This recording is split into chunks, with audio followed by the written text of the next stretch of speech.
Global. Yo, what's good?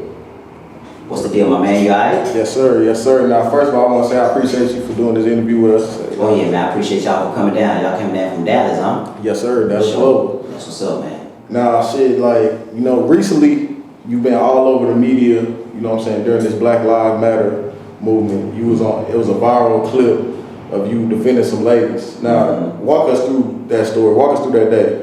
I think it was a Sunday, bro. And pretty much, man, I was at home printing some T-shirts. Before all this shit happened, I was doing everything. I was just running an online store. You know what I'm saying? I was running everything online. And if you know anything about online businesses, I mean, you can pretty much trap out of your house if you want to.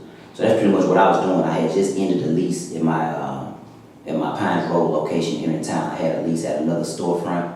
Just ended the lease in February, bro, so I'm doing my thing out of the crib, home office life. Right. I get a phone call, I get a text message from one of my partners off of the Pines Road. Shout out to my man Trey with White Lobster Apparel.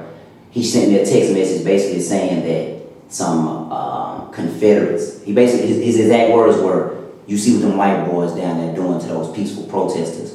And my response was, "No, I don't see what's going on, tell me." And he sent me a screenshot or like a link to the Facebook page and when I clicked the link, all I saw was these Confederates screaming in people's face, man. They, snatching posters out of people's hands, dog, cussing at them, and they got pistols on their side. So it's like, not only are they hollering and low-key being physical, but they got pistols on their side.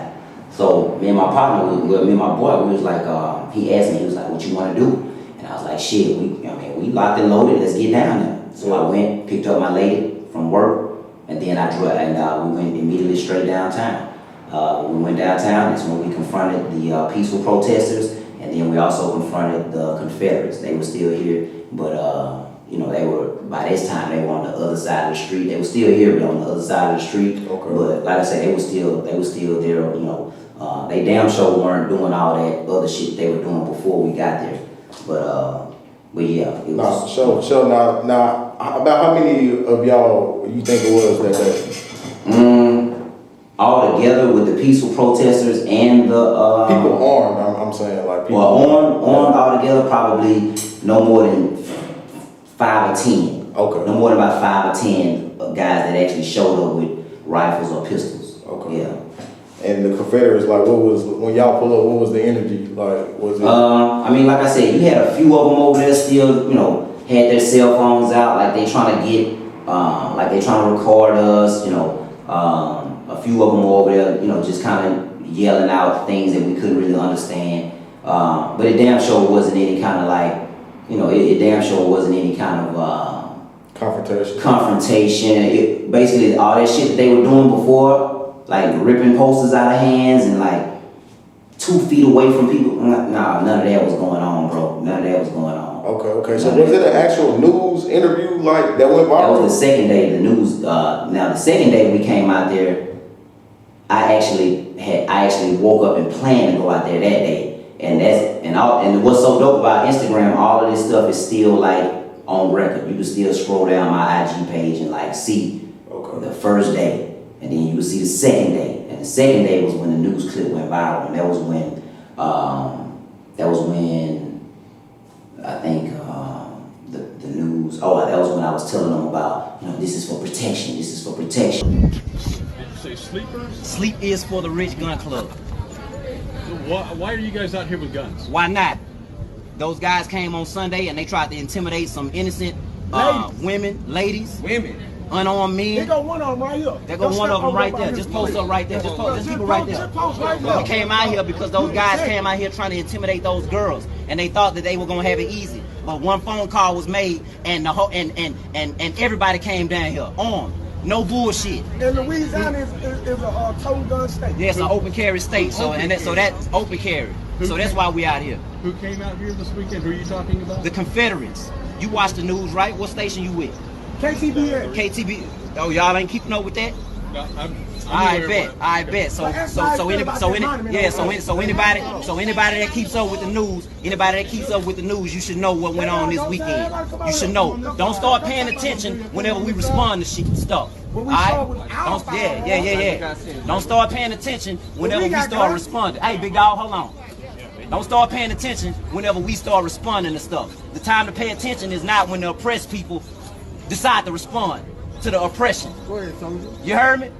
The time to be caring about race relations is when it's going down. I think I had the jersey on and the black, what you call it? I forget what you call it. But yeah, the black fitted hat. Okay, for sure. But yeah, that was the second day, and that day was us just coming down there, just to be a symbol of protection. We didn't, we knew they had came out there the first day, and we came out there and did our thing. So the second day, we just said, okay, well, let's just go down there again just in case they show up. So that's what the second day was about. And the second day, they didn't even show up. Okay, for sure. Now, do you think protests help? Like, why should people protest? I mean, protests help. I mean, everything helps, bro. Everything helps, everything from the peaceful protests to the, to even when people, to even when people wreck shop and start damaging things. I know a lot of people have their certain feelings about that, but nah, bro, whenever you start playing